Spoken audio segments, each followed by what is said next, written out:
everyone. See those participants going up. I think we have a couple of hundred that have registered, so we'll see when everybody signs in. Yeah, so it's already going up to 180 plus, so I'm sure we'll be over 200. I think we had over 300 that actually registered this morning, so we'll see. Yeah, everyone's gonna definitely be paying attention. So just to begin, thank you all for joining us today on a Monday morning. Just to remind everyone that this course that we're doing today is not for CE credit. That is just for your professional development. But we're going to cover SCR's contract and CCRA's contract and why it's important to understand both. You should have all received an email this morning on copies of both of the contract. If not, you didn't get a chance to download it, we'll put it in the chat for you to have readily available. We're going to actually go over SCR's contract first and then CCRA's contract. And then the last 30 minutes, we're going to have a Q&A session. Please use the Q&A function down below and not use the chat to ask questions. It could, if you try to ask a question in the Q&A, it could get lost in the chat. We will monitor them as much as possible and then try to save some at the end. So I think Taylor's going to introduce our guest speakers for today. Yeah, we're happy to have joined with us today Austin Smallwood, who's the Director of Legal and Regulatory Affairs at SCR, and Byron King, the Senior VP and General Counsel with SCR. And then, of course, we have Becky Ashby, who is a director on our board of directors and part of the contract committee for CCRA, and Gary Pickren, attorney at Blair Cato, Pickerlin Casterline, who is an affiliate with CCRA and also on the CCRA contract committee. So Byron and Austin are going to start us off discussing how the SCR contract works that's used kind of across the state. And then Gary and Becky will focus more in on the differences between the SCR contract and CCRA. So I'll turn it over to Byron and Austin to get us started. And before they start, I think Becky and I are going to go over really quick while we're doing this class, if that's okay. All right, so why are we having this class? That's a big question. Why are we going over two different contracts in the same class? We're doing this today because we know it's important that you understand as a listing agent that you must present all offers you receive to your client, regardless which form it's sent on. There's no particular requirement. There's no requirement, period, as to using a particular contract in your industry. You can present any type of contract that is offered.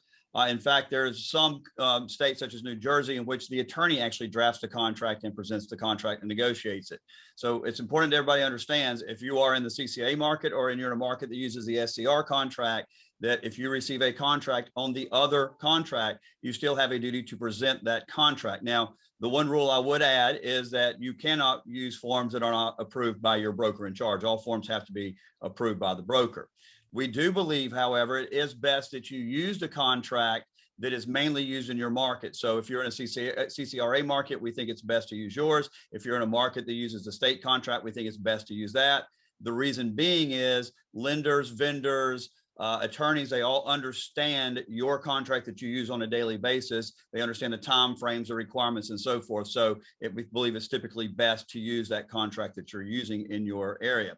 But however, keep in mind, if you are presented a form contract that is not the form contract you normally use, you have to present that form contract to your seller. Now, your seller may, if they decide, to counter on the other contract form, but that is up to your seller. And that's why we think it's very important that you understand the difference in the two contracts so that you can present that to your seller and let your seller truly understand what contract they may want to use and advise you or tell you which one they want to use. Because remember, it's always your client's decision. The client makes a decision in real estate, not the real estate agent.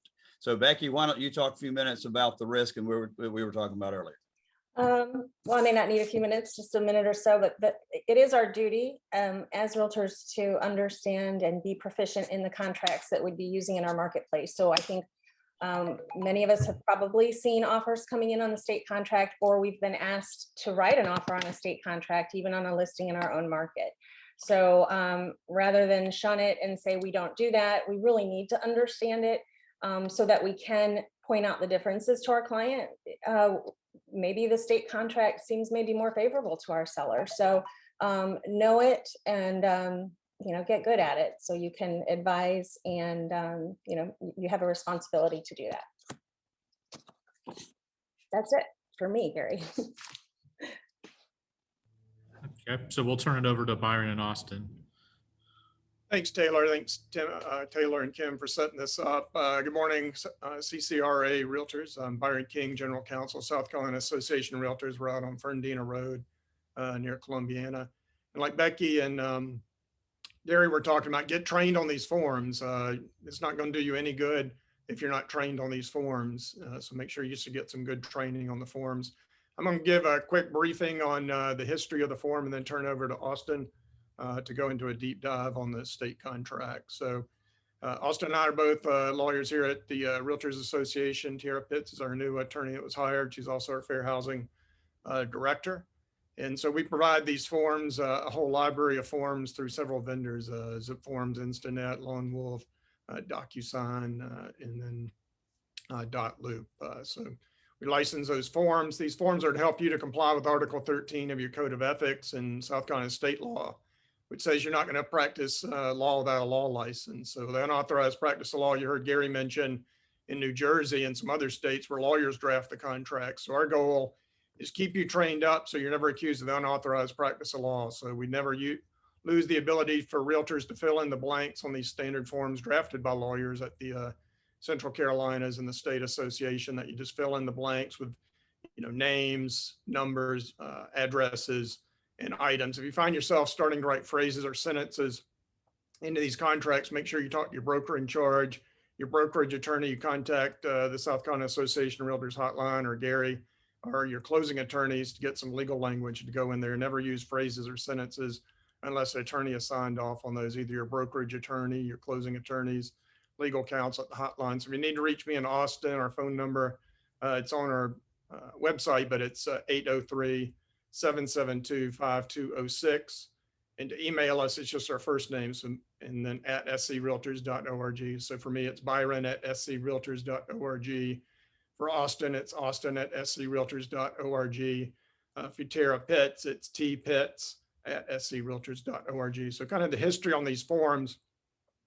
And like Gary said, all these contracts, you're going to see contracts from lawyers, from builders, attorneys, from the state association, from CCRA, maybe even some other places. So you need to get trained on them, but any form you submit them, as Gary was talking about. So kind of the history, the state form, the SCR 310, the residential contract. This is for a basic residential resale transaction.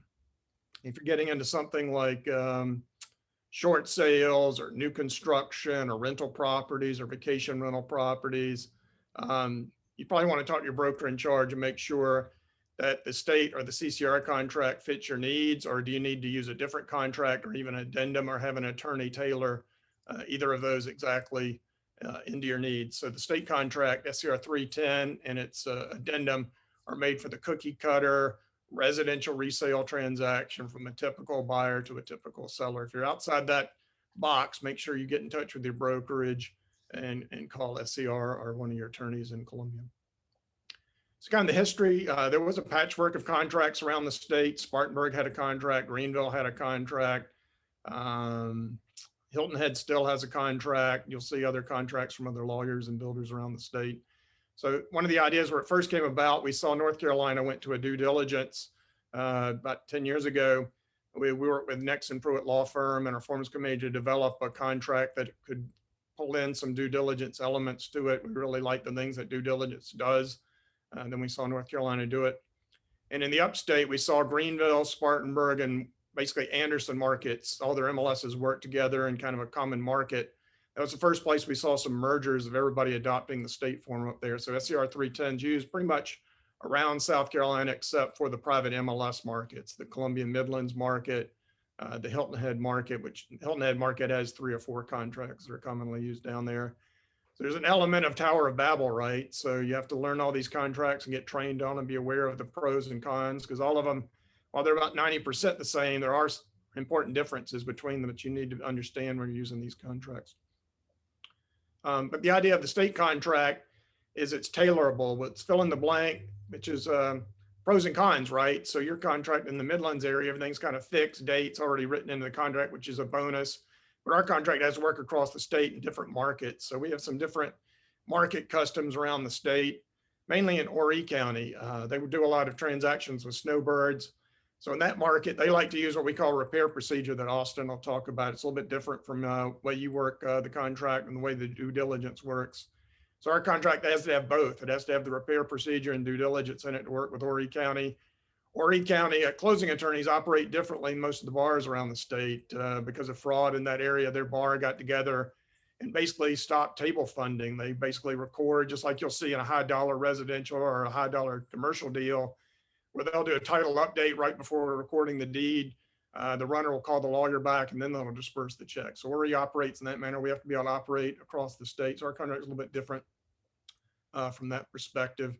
Also in Rock Hill, Fort Mill area, like I said, North Carolina went to an all due diligence where they don't have financing contingencies. So our contract has to be tailorable for agents that are used to the Charlotte, Fort Mill, Rock Hill area that want to make our contract operate kind of more like the North Carolina. North Carolina does everything inside due diligence. They have a longer due diligence, but their financing is inside due diligence. Their repairs are inside due diligence. Their appraisals all within due diligence. And our forms committee looked at North Carolina and said, hey, we want a shorter ability to go to a shorter due diligence, mainly based on inspections.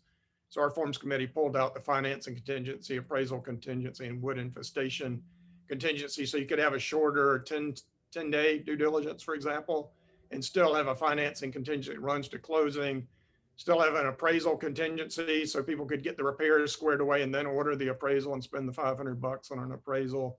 And then the wood infestation, our contract basically, because the wood infestation report per Clemson extension service has to be within 30 days of closing. If you've got a long contract from an effective date to closing, say it's 2 months and you're getting your due diligence done on the front end, you could run into problems. So our contract also pulls out the wood infestation to work with that as well. So kind of summarizing, we want to prevent unauthorized practice of law. So contact an attorney if you're writing phrases or sentences in the contract.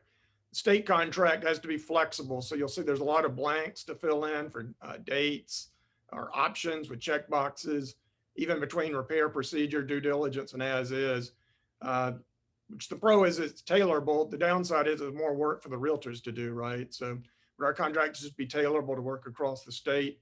And you've probably started seeing our contract as inventory has tightened up and you're doing deals for people in the Columbia Midlands area, maybe over in Sumter, down in Orangeburg, over in Aiken, Kershaw. You'll start to see those realtors that have been using the state contract a little more often. So you may see some of those. And like Gary said, and I'll say again, present all offers to your seller. You got an ethical and licensed law duty to do that. Get trained on the forms. Austin's giving a forms webinar. And all these are recorded. So we've got a lot of forms webinars. If you want to learn about the state contract, take a class, contact us. Austin can do a forms class for locally or at your brokerage. And we've got a lot of forms videos on the SC Realtors YouTube channel. So that kind of wraps it up, and I'll turn it over to Austin to go into a deep dive. Thank you. Thank you, Brian. Yeah, those good sort of history to understand there. Again, kind of reinforce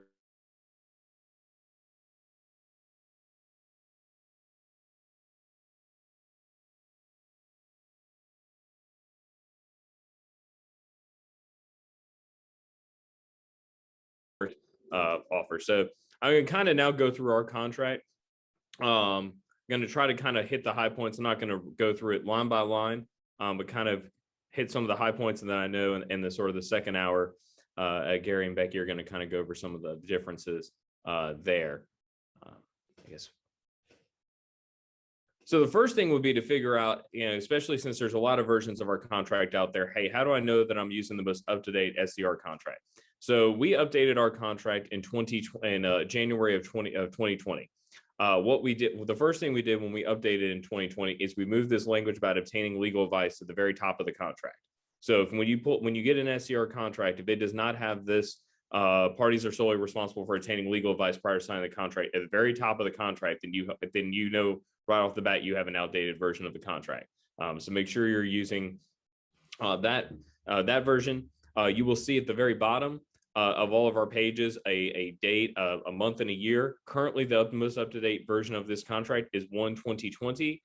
That can change over time. Obviously, this is being recorded on April 19th of 2020, but as of today, that is the most up-to-date version. But make sure that you're aware of that. Anytime we update forms, we will put that in our newsletter, do videos, etc.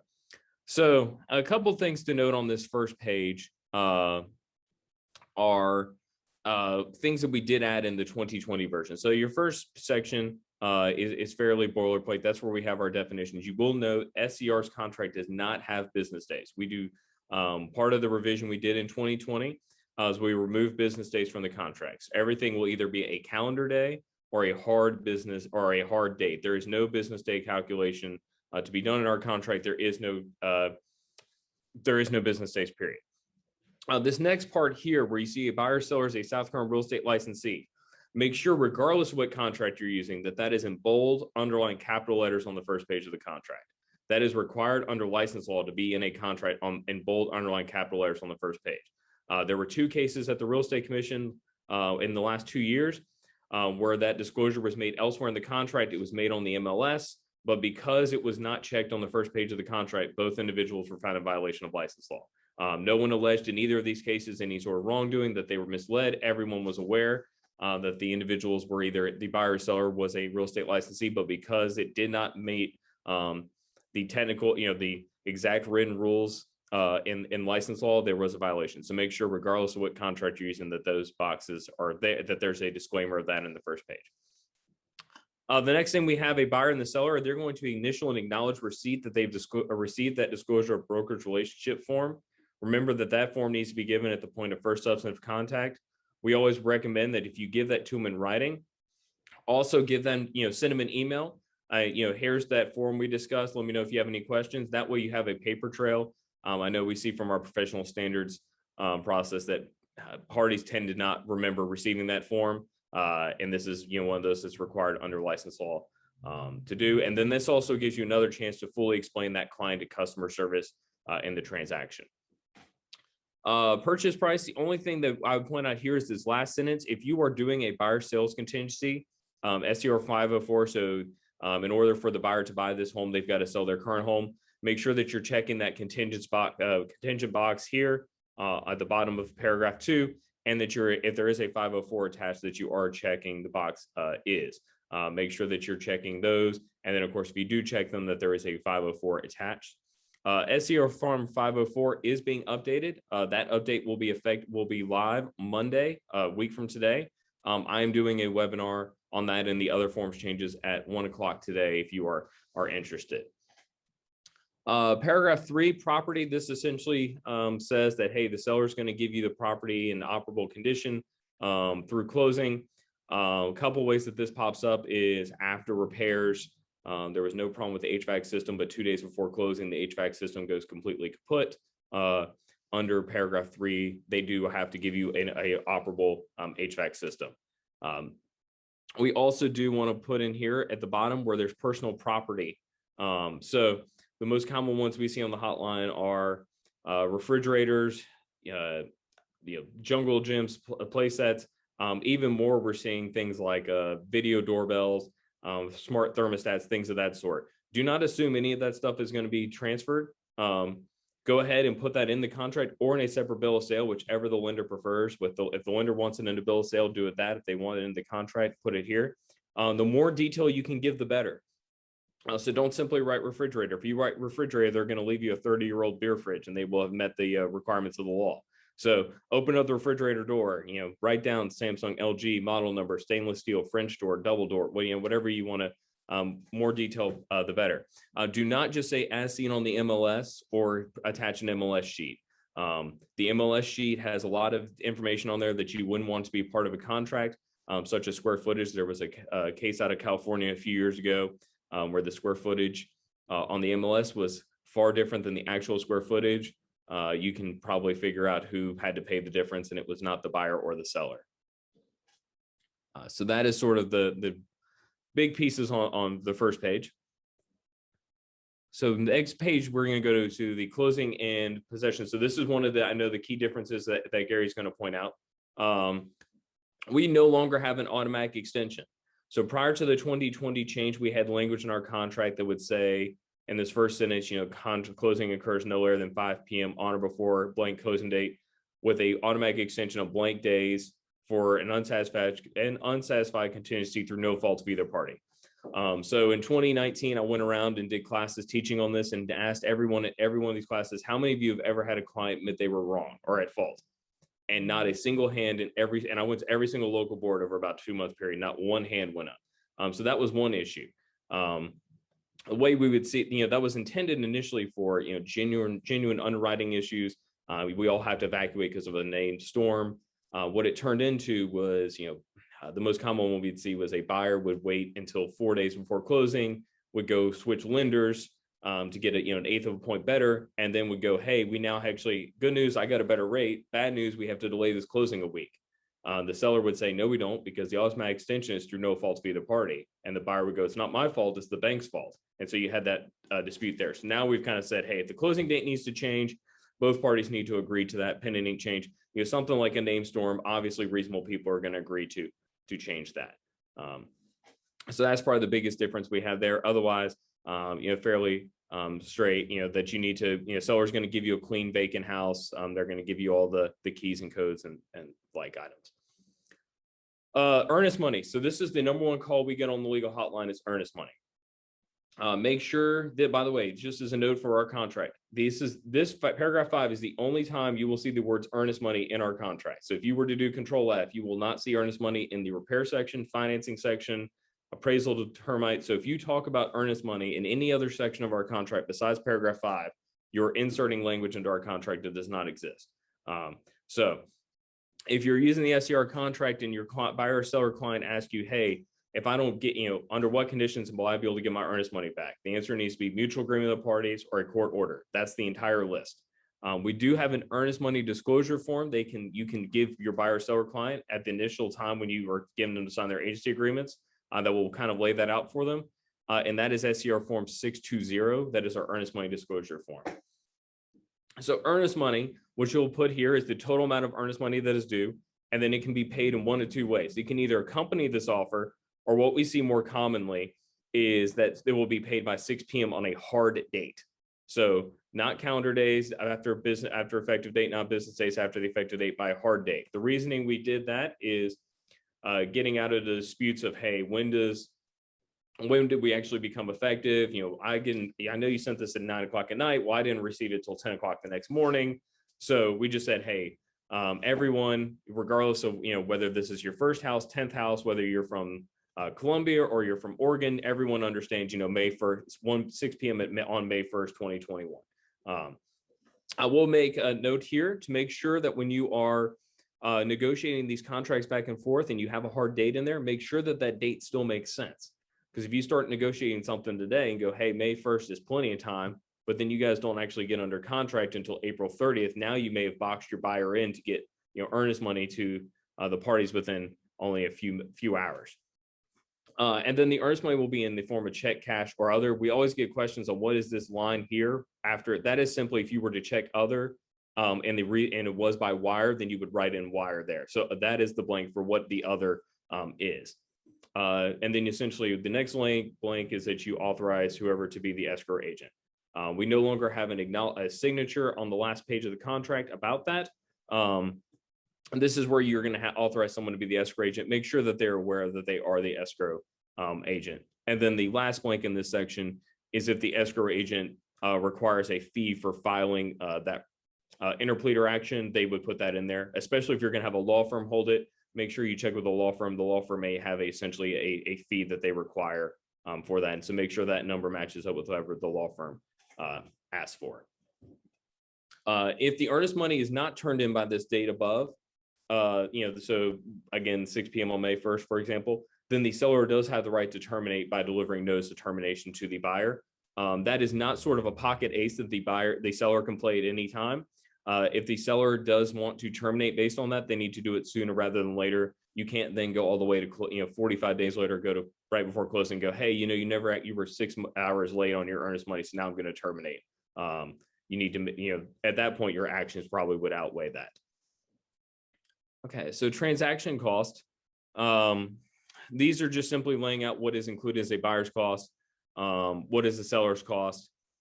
We do have in here about, sort of the second paragraph is going back to what Byron said of making sure we have a contract that can be used statewide.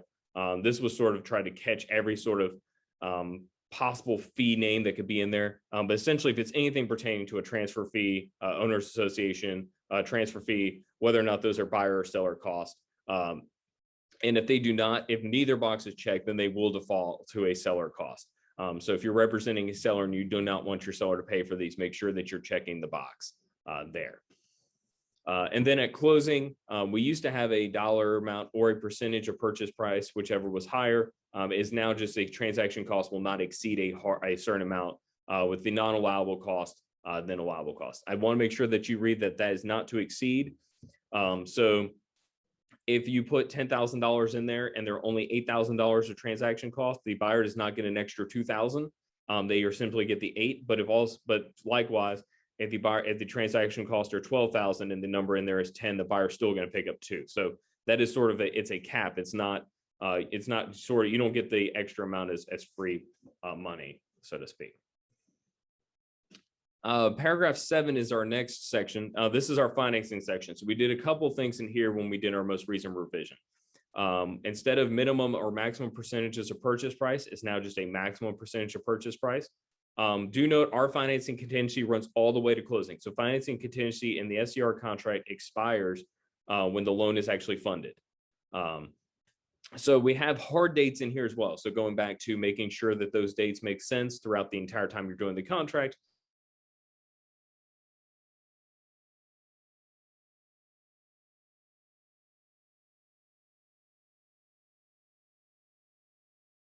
Of their pre-final loan approval showing that there's no unreasonable credit, income, or asset conditions for me buying this house. Now, if the buyer wants to change their lender, they need to notify the seller within so many calendar days. But as we mentioned earlier, by changing that lender, you change the closing date, you are going to need the seller's permission for doing that because you can't take a unilateral action to change the contract date. So if you simply 60 days out from closing, switch from lender A to lender B, and that's not going to affect your closing date. Just let the parties know in writing. But if you are going to change lenders and therefore the closing date changes, the seller is going to have to approve that.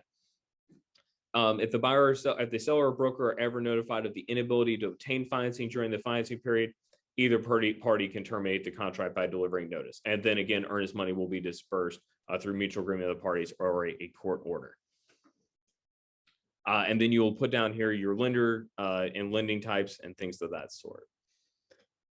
Repairs. This is the most common area of questioning we get on this contract. And this is where you really are going to have, this is where they're probably one of the biggest differences between the CCRA contract and ours. So there are going to be 3 options here. Make sure you're only checking one of the 3 boxes. If you were to I always kind of, the way I teach it is if you have a buyer who goes, well, hey, they think this is a buffet, and they go, well, hey, I'd like a little bit of repair procedure and a little bit of due diligence and a little bit of as is. It doesn't work that way. Whichever box you check first is what you're stuck with. So you can't get, you don't get to have the meatloaf, the fried chicken, and the pasta. If you grab the meatloaf first, that is what you're having for dinner.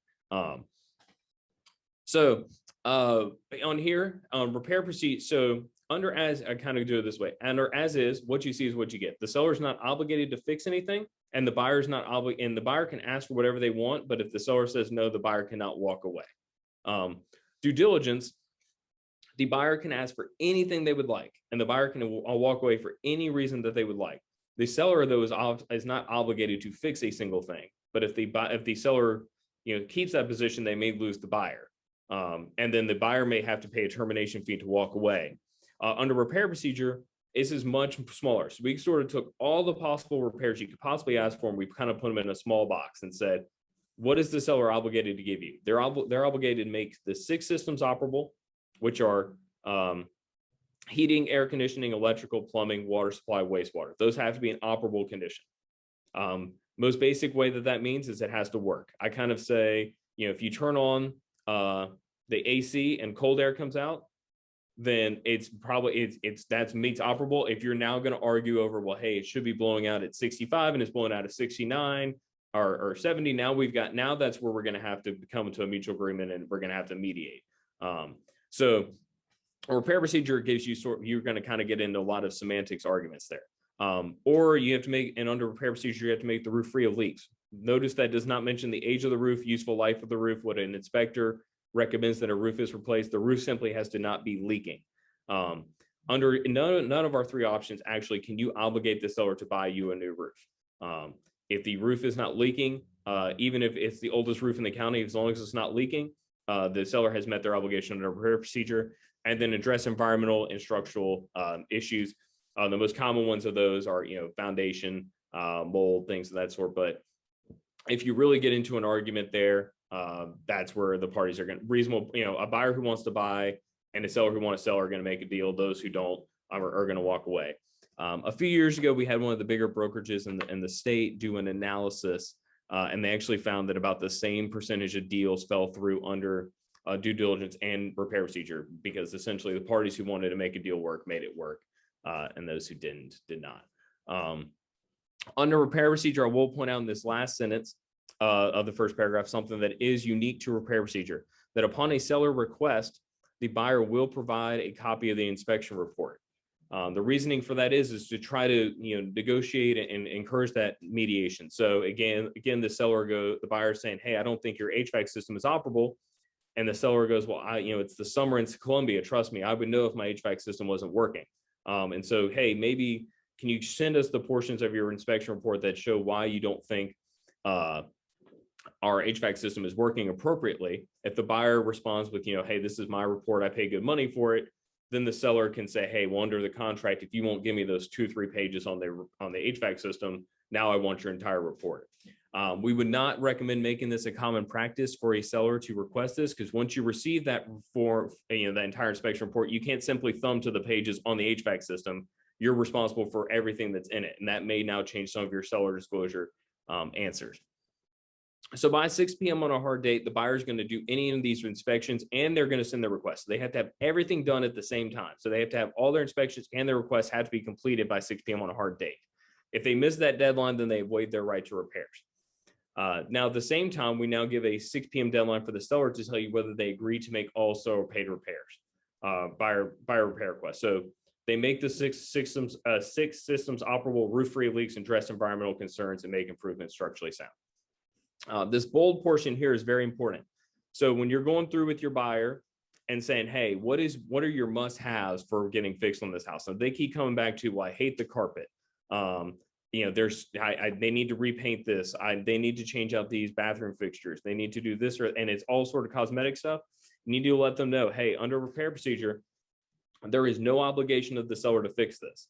So if you were to send them a repair request that said, hey, your HVAC system is not operable, I'd also like you to replace the downstairs carpet and paint one of the upstairs bathrooms. If they simply fix the HVAC system, they have done everything they are required to do.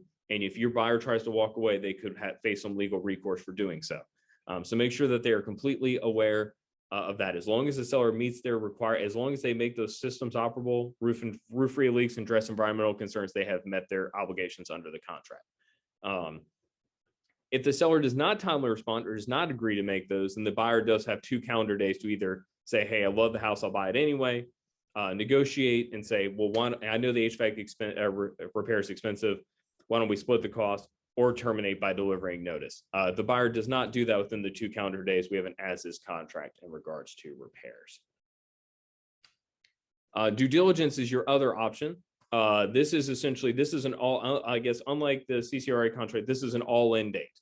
So by 6 p.m. on a hard date, our entire due diligence process has to be done, which means the buyer has to do all their repair inspections. They need to send the request, and by 6 p.m. on a hard date, the parties either need to have agreed to repairs, they need to have agreed to extend the due diligence period, they need to have agreed to buy the house as is, or they need to have buyer needs to have terminated by delivering notice of termination and a termination fee. The notice of termination without the termination fee is not valid termination under due diligence. So make sure that you're also giving yourself enough time to do this. the 6 p.m. deadline is not the deadline to submit your request. This is the all-in deadline. So it is not to your advantage to say, if you have a 10-day due diligence period, to turn in say your due diligence expires today at 6 p.m. It is of no use to you as a buyer to submit this to the seller right now, because there's no way a seller is going to be able to respond timely. So what we always kind of recommend is figure out how many days you need when figuring out when this due diligence needs to be. Figure out how many days you think you're going to need to do all the inspections you need to do. Think about what a reasonable time for a seller to be able to get their own, estimates, things of that sort, and then add 2 to 3 days to that. That way, in case the seller comes back to you and you ask for 8 things and maybe they say, well, I'll do 5, you've now got 2 or 3 days to figure out how important those other 3 items are to you. Maybe you can pivot, things of that sort, so you buy yourself a little bit of cushion there. So that's sort of the best way to kind of come up with that date is, add those 3 amounts together. Make sure that termination fee, again, is turned over. That termination fee is only owed if a buyer terminates for due diligence reasons during the due diligence period. If the buyer subsequently backs out of the contract for, say, the appraisal coming in low, termites, things of that sort, then that termination fee is not owed. That termination fee is only owed if you terminate under the due diligence period for due diligence reasons. You are not obligated as a buyer to tell why you are terminating under due diligence, and a lot of times we would probably recommend that you don't.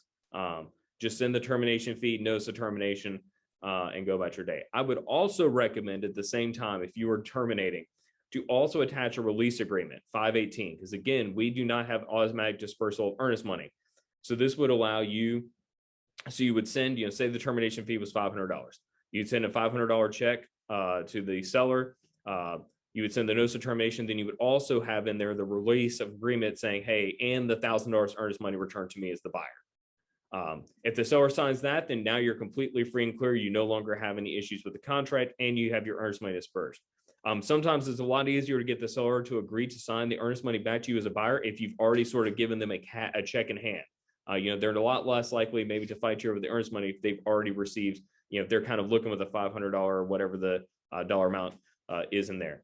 We do see, especially in a hot market, that termination fee can be used as sort of a differentiator between offers. We do get calls on the hotline all the time of, hey, what's your recommended termination fee or due diligence period? We're like, that really depends on, how hot the property is, the number of offers on it. Also, if you're going to ask for a longer due diligence period, maybe you need to make that termination fee match it proportionally. And then lastly, we went to the as is. Again, we do allow the buyer to do inspections for informational purposes only. As is, you kind of almost want to imagine an imaginary, in parentheses, cash buyer there, because if you're doing as is and then also getting financing, you're kind of asking for a conflict there. This was originally intended for almost, flipping, or, you're just going to demo the house, but you want the right to inspect the property because, maybe we're going to put in new cabinets or countertops. Let's make sure the floor is structurally sound first, or let's kind of see what the issue is with the house so we can kind of structure those appropriately. Inspection rights. The biggest thing here is we do give you a final walkthrough within 48 hours. There's a checkbox here if you need to connect the utilities. Obviously, if it's a vacant property and the utilities aren't on there, it's going to be really hard to tell whether or not something is operable if there's no power, water, et cetera, running through the property. Again, for inspections, we do have this underlying language that essentially says, hey, we're going to hold each other harmless for what happens on the property. Everyone needs to be properly insured, and make sure that if you have someone who's doing these inspections, that they're licensed and insured, that you don't just have your uncle thumbing around with wires or plumbing. Section 10, this is our appraisal contingency. So the contract is either contingent or not contingent on the appraisal. The appraisal contingency works like this. The house is under contract for $250. The appraisal comes in at $240. The seller has 5 days to move the price down to $240.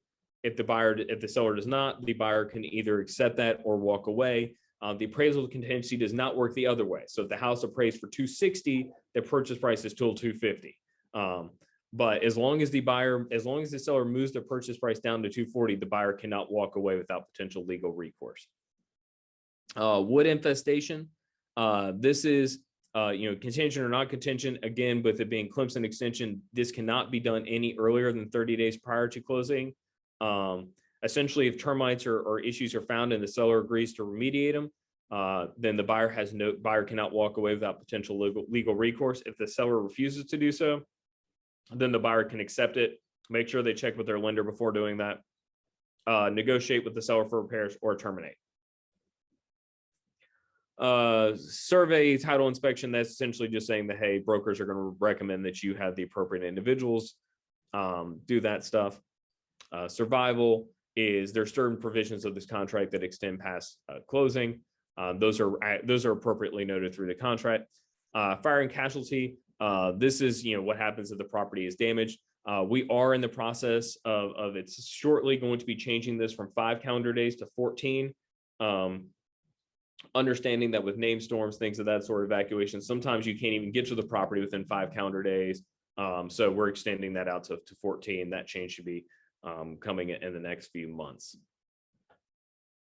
Residential property disclosure statement, make sure that your seller is filling that out as accurately and truthfully as possible. That second box should only be checked if the parties agree that they're not going to fill one out. Another example like that would be, the property is being sold as is, the seller is going to demo it. So what do they care?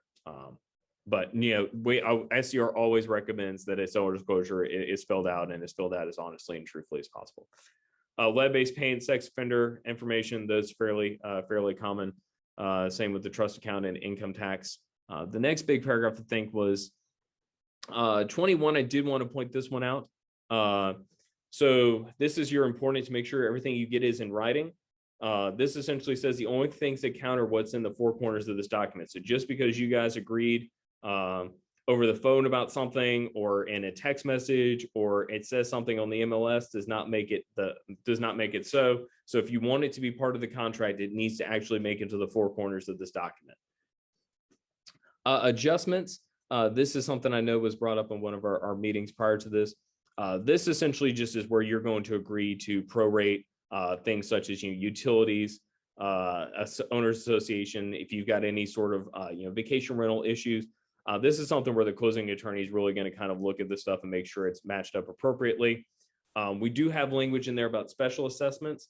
Our very basic language on special assessments is if the special assessment was approved prior to closing, then it's the responsibility of the seller. If it's approved after closing, it's the responsibility of the buyer. But we do, and this is one of those sections that survives closing, but make sure if there are any sort of adjustments issues, if you've got any tax issues, renters, things of that sort, make sure that the parties are discussing that. Default, if your client ever asks you, hey, is the other party in breach, or are they in default to breach a contract? Those are legal terms of art. That's where you got to say, hey, that's where for you to talk to your attorney about. I'm not able to advise you on that. Get out, don't, because if you say something and then that doesn't end up being the case, you're going to be the one who's at fault. So if you get asked breach of contract, default, void, ratify contract, void, voidable, those are all traps. Don't fall for those. Mediation, we certainly recommend a mediation.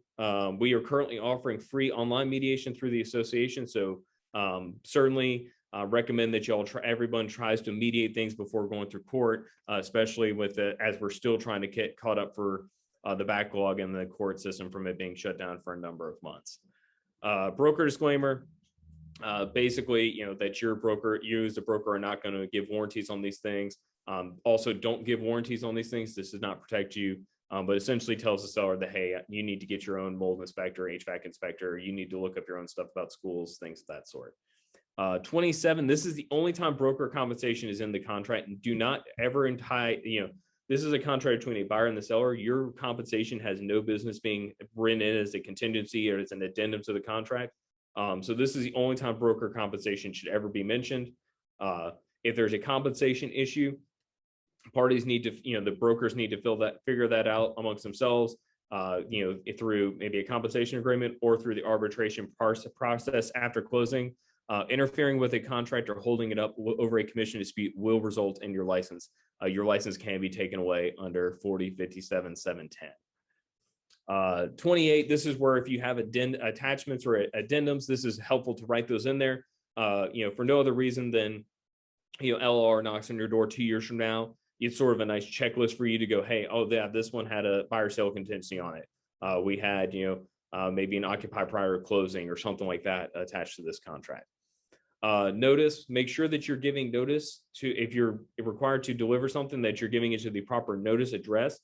Those are labeled underneath the buyer and seller signatures. Those are not the buyer and the seller's address. That's where the buyer or seller wants to be notified about any contract addendums. Where do you want that termination fee for due diligence provided? Things of that sort. Again, we're acknowledgement that we're not going to wire you. We're not going to email you wiring instructions. Make sure you're aware that there's surveillance can happen at home, so you're going to be acting appropriately, and that you're going to get legal counsel when you need it. Make sure you're putting an expiration of offer in there. For some reason, a few years ago, I guess something got out that, hey, it's actually to your advantage to not have an expiration of offer in there. What that actually does is that would have just made your offer last till the end of time. We have tried to fix that by essentially saying that, hey, you need to have an expiration of offer in there. But if that is left completely blank and no actions taken, then this thing automatically expires 30 days after. But especially with a hot market now, and you never know what happens, you don't want a sort of an offer out there that is just never ending. And then we have 4 buyer lines, 4 seller lines. And then the part about y'all's information, I think, is almost directly from y'all's your contract. So that's sort of our contract in about 20 minutes or so. I guess with the remainder of our time, I guess we can do a few questions and then do more of it, I guess, at the Q&A at the end, if that works for y'all. I know Byron was doing some stuff in the chat, but if there's any sort of, or Kim or Taylor, if y'all see any questions, or if Gary or Becky, if y'all have any questions, we're happy to answer those. Yeah, I actually do have a question on that as-is clause. Yeah. There's a statement at the end that says that the buyer may not terminate if they, based on anything they find in inspections. So have your inspections find things out, but if you terminated, you'd be in default? Correct. So essentially, it is what you see is what you get. The reason we had that inspections in there was like the intent was, hey, someone who's going to take the house down to the studs, and now they need to kind of do the inspections to figure out what they're working with. So, like I said, if the floors are shot, maybe we're going to need to have the floors repaired before we can put anything on top of the floors. But yeah, if you go into that, I always kind of to be dramatic about it, but if you go into the house and, it's floor to ceiling toxic mold, it smells terrible, and you go to the seller and go, hey, this house is covered in mold, and they go, that's why I'm selling it as is. The buyer does not have any right to walk away without potential legal recourse. So make sure, I was going to say that is not the option for you to check if you're planning on having, a 4th of July barbecue and you want to close on the house July 1st. That is for a very special circumstance. So make sure if your client is wanting to do that, that you can do it. One pivot we do see is sort of you start your baseline for a under due diligence is in fact an as-is contract, because the seller is not obligated to fix anything. The seller only fixes what they agree to fix and negotiates for. So if you have someone who wants to sell a house as is, may just want to say, hey, why don't we do a due diligence instead? You still get to kind of control what you do fix or not. If someone comes to you with a ton of repairs, you can just say, hey, I'm not fixing anything. But if someone all the buyer wants is a fresh coat of paint, well, maybe that's you're willing to do that. So kind of instead of as is, kind of maybe switch to due diligence instead would be a lot of times our recommendation. Becky, why don't we go ahead and start going over the differences that you and I noticed? Because I know that a lot of the questions we're going to get today are like, well, how is this different from our contract? So why don't we start going over those? I think that'll answer a lot of the questions, and then we can have more time at the end for questions. Sure, sounds good. All right. Did you want to start therefore with the financing? I know that was your first section you wanted to go over. Sure, and we'll have a couple slides, but a couple differences here. I think that everyone has probably heard from Austin. We have boilerplate timelines for different steps along the way in the financing. So the benefit there is we all know what it is. It's efficient. We know how to explain it. We know how to plan for it. So that's a difference there. And of course, then with the state contract, though, you have the control of being able to identify the dates and really give reassurances. It almost seems like you have more of a chance to keep make sure that you're staying on the ball and then that you're communicating that to the other agent. So, it's more deliberate with the state. We do have sections. I mean, we didn't print out everything, the entire paragraph 6, but our paragraph 6 is pretty comprehensive. It includes everything about the appraisal, if it was a cash sale, seller financing, all kind of bundled together. So, and there it is. So anyway, so those are the key differences there on those slides. All right, you want me to go over to the inspections, Becky? Well, we still have a few more points. go ahead. So the financing contingency expiration date, and as Austin said, no financing contingency expiration. So got to be mindful of that. Of course, in the CCRA contract, And our financing contingency expires at closing. So it runs all the way to closing. So there's not an expiration date prior to it. It essentially is satisfied when the lender funds the loan. Okay, and that's quite a difference. That's more beneficial to the buyer, of course. Let's see, the changing of lenders. Now, I don't know, our CCRA contract may be addressing this in the next draft change, but currently there is no required notice for that. So it is, I like that it's in there with the state contract, because sometimes agents may forget that they need to keep the other party informed. So it's a good cue on making sure that you do that. And the appraisal contingency terms we have here in our financing section, essentially they're kind of the same, but the number of days and I don't know if Austin, you can go more into that appraisal portion. I think, is it the seller gets notified? They have the right to say within the 5 business days if they agree to lower the price, or is that something the buyer initiates? Like, what does that process look like? Right. So essentially the seller gives, so my example, the house is the purchase price, this contract price is $250,000. The seller is notified, hey, the appraisal came in at $240,000. The seller has 5 calendar days to lower that contract price to $240,000. If they fail to do so, then the buyer has the option of either purchasing the house anyway or terminating. If the seller lowers the price to $240,000, the buyer has no recourse to walk away. You can't walk away without potential legal recourse. And the appraisal contingency also does not work if the house appraises for $260,000, the purchase price still remains $250,000. So it only works down, it does not work up. And it essentially is the seller's determination of whether or not to change the price or not. The big difference in our contract with CCRA and y'all's is that if a contract is for $260,000 and it appraises at, say, $200,000, the buyer has the right to walk. They do not have to buy it if the house appraises less. They have the right to terminate the contract, even if the seller agrees to lower the price. That's a big difference in our contract and yours. Yeah, definitely. Austin, I did have, since we are talking about financing now, with those fine details that you have more about the loan itself, like what the maximum loan to value is that then a contractual obligation whereby if they said they were going to do 80% maximum financing and they ended up doing 90%, I mean, how does that come into play? Does notice just need to be given on that? So, and Byron can correct me if I'm wrong. I think if you were to put 80 and then you end up doing 9, then you say, hey, actually, I'm going to want to do 90, that would need to be a pen and ink change agreed upon by both parties, because the seller may have relied on that when making the contract. Is that sort of the recommendation you give on that, Byron? Yes, exactly. And this is really going to come into effect if the deal goes south, right? If you don't get a closing that closes, a lot of this kind of everybody moves on with their lives. But Austin's giving you the best risk management recommendation. If you're going to a higher loan to value, sellers might have relied on saying, hey, you're putting 20% down, saying a multiple offer, right? They're like, hey, this is a strong buyer. They're putting 20% cash down. Now we find out they're really not pursuing a 20% cash down. Sellers can feel like they were not told the truth during the multiple offer negotiation. So try to be accurate and then try to update it, as Austin says. And if the deal doesn't close, your buyer could be facing seller lawsuits. And that's the same thing if the loan type changes. So We do have in the language in there that if you change the lender and it doesn't affect the closing date, then that is completely fine. But if you switch from loan type, that is one of those check boxes will also require a pen and ink change.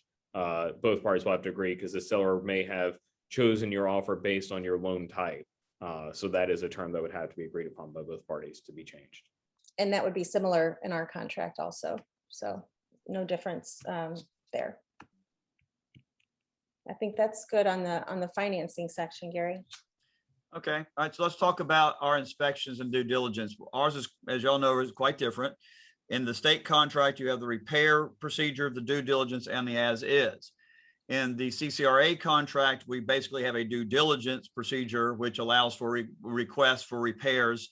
And then we have an as is procedure. And so I want to start with the as is. We actually break down in the CCRA contract the as is into two separate types of as is. You have 10A and 10B.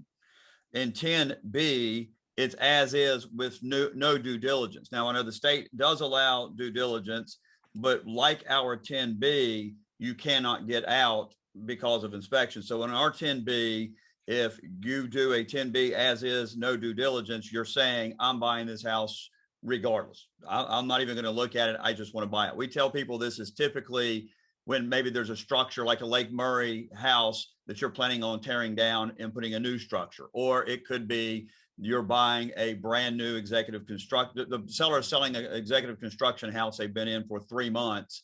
They got relocated. So you don't need or don't worry about doing inspections. You know, it's a new house, it's still under builder warranty. So you're willing to move forward and buy that house with no due diligence.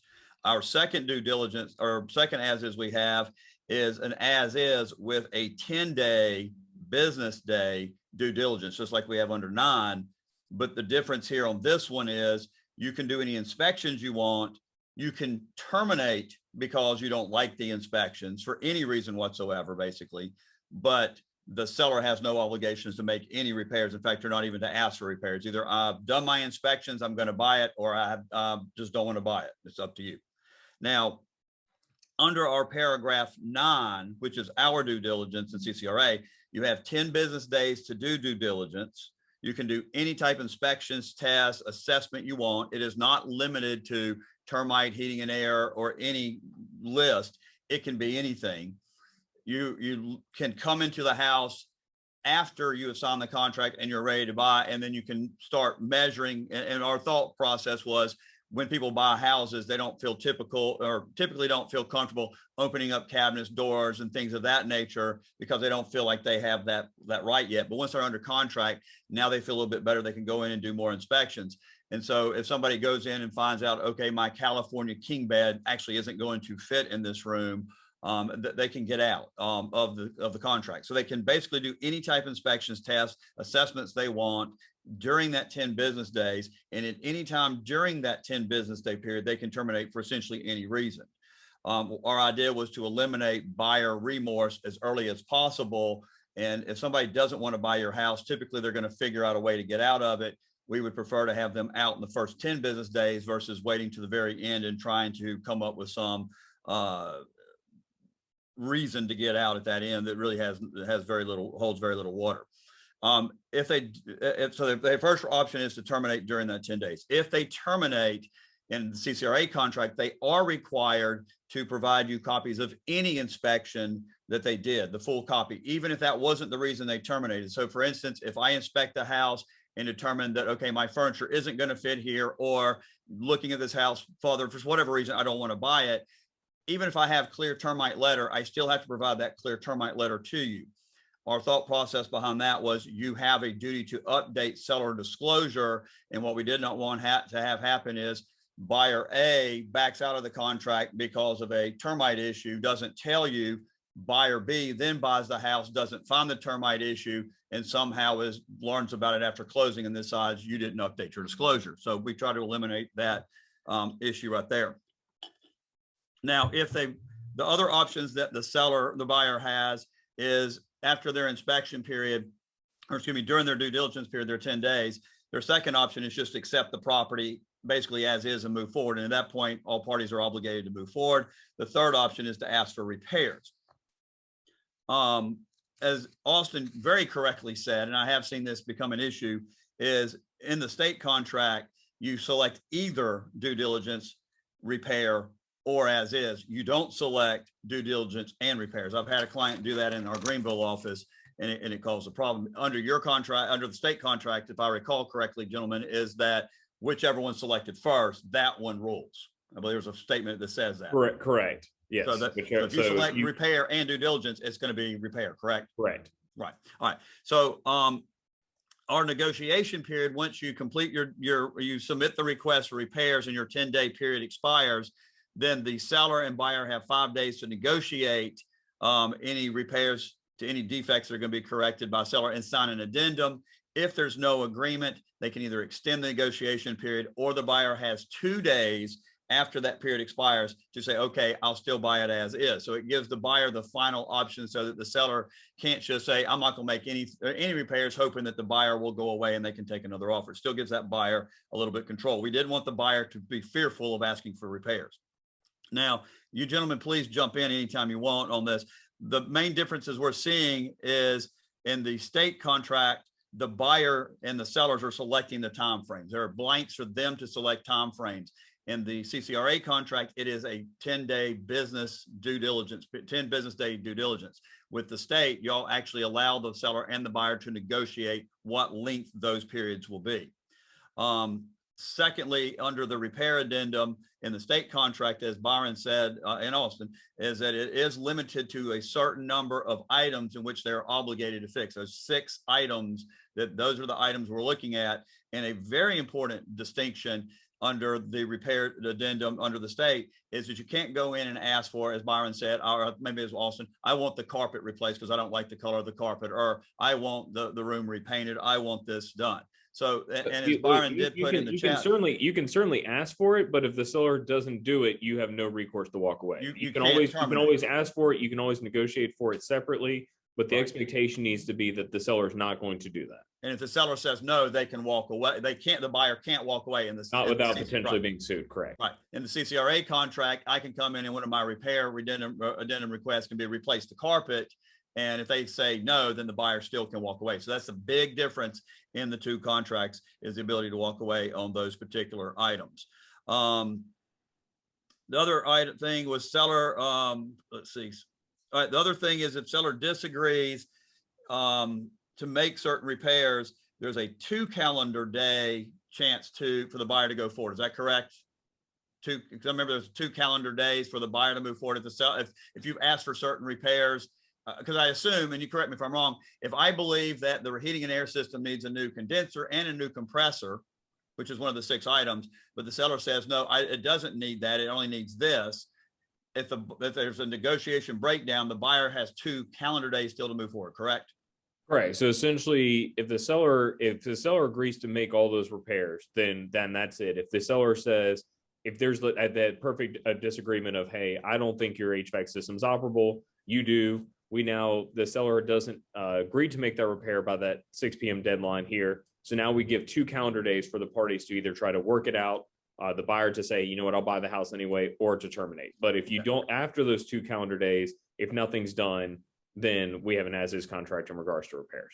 All right. And then the CCRA contract, you have those 2 days for the buyer to decide, well, I'll just buy the house anyway, but the 2 days are business days, where in the state contract, it's calendar days. So you need to understand it. A huge difference in the state contract and the CCRA contract is the use of calendar days versus business days. And so don't get yourself caught in that situation where it's a Saturday, and in the state contract that would be counted as a calendar day, because a Saturday is a calendar day. But in the CCRA calendar contract, we do not count that as a business day.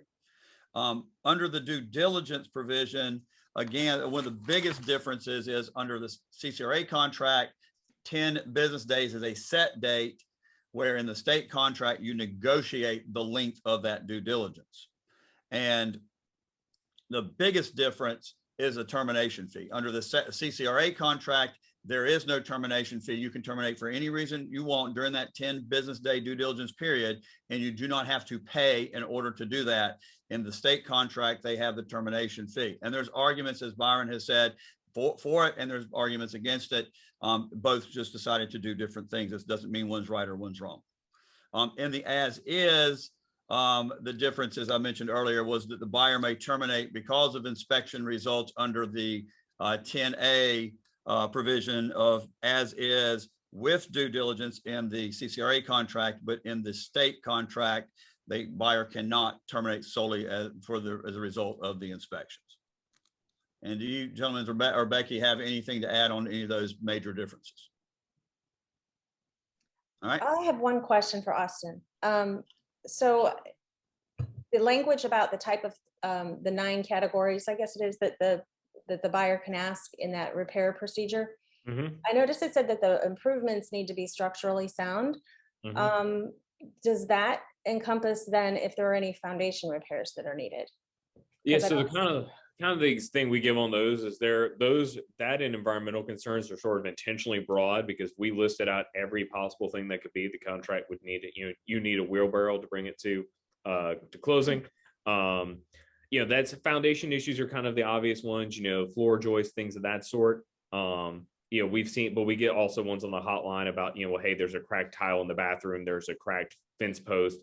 And that's really where parties are going to have to kind of agree. I mean, sort of our recommendation would be, especially when you're doing your initial kind of walk through the house, if there's something big structural that you notice, just do due diligence and don't get in the semantics argument of, hey, is this structurally sound or not? If you walk around when you're putting an offer in the house and you see, foundation crack, or you see some sort of, big structural issue, just go ahead and do due diligence. That's sort of the recommendation there. I think I was thinking of the word improvements as the repairs that they have done need to be structurally sound, but the improvements are the more in the real estate terminology, the improvement on the property, which is the house itself. Is that right? Yes, I mean, I think, and Brian can certainly add to this here. I think, the intent is that, obviously everything in the house is structurally sound, and then also, what you're doing is you're not, using, chewing gum or duct tape to fix stuff. When you're fixing it, you're actually improving it appropriately. Okay. Let me ask you all a question. So basically, if there is a repair that's one of the items, let's say it's a heating and air item, but ultimately there's a dispute as to whether that item needs to be repaired or not, because that's something we have a lot in our industry, is that there'll be competing inspections. Seller's inspection says there's nothing wrong with it. Buyer's inspection says there is. I assume what the court's looking at is twofold. If this falls through with DFTs, ultimately the court's going to look is it one of the required items that a seller would be required to fix, first of all?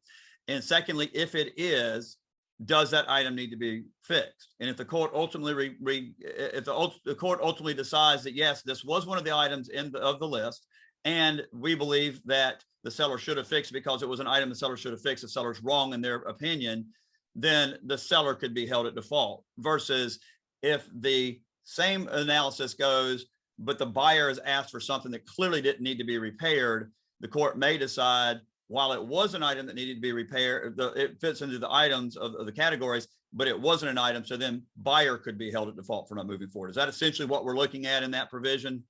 Correct. Yeah, that's where I kind of said with repair procedure. Once you sort of cross the easy ones on repair procedure are you go to turn on the AC and nothing comes out. Okay. Then that's clearly not operable. Once the air comes out, but it's not to your ideal temperature, now we're in sort of a negotiation. So at that point, either the parties come to some mutual agreement of what needs to be fixed, or the seller just says, hey, I'm not fixing it. We walk away, and then there may or may not be litigation. But yeah, as Byron put in the chat, repair procedure is much more lawyer intensive. I kind of I'll say when you're doing repair procedure, your expectation is you get a house that works. Right. It doesn't have to be, like I said, you're entitled to a heating system that is operable. You're not entitled to a sauna. You're entitled to a AC system that works. You're not entitled to a blast freezer. Under due diligence, you can be much more specific of, hey, you need to fix this and the AC needs to be blowing out at, whatever. I think the misconception a lot of CCRA agents may have, because I've had this misconception before I really got into this contract, is that the seller has to fix anything that hits those categories that the buyer says, the inspection report says is wrong. It's no ifs, ands, or buts. So that's really not the case, because if my inspection company is wrong and you have another inspection company that proves they're wrong, I don't get to just say, well, I'm the buyer, here's my heating and air report, fix everything on it, and there's no argument about it. Correct. At that point, so if the buyer's inspector says, hey, this HVAC system is completely kaput, you need to fix it, and the seller inspector says, no, this is perfectly fine. At that point, the party is either, the seller is then going to likely say, hey, I'm not fixing it, which gives us now to that 2 calendar days of the parties either magically come to some agreement or the buyer just walks away, and then we have a separate earnest money dispute. Very good. I think that's today, if nothing else, to me, that clears up that misconception that a lot of agents have. I think that covers it, unless Becky, you have any other questions. If not, I think you're up next on wood infestation.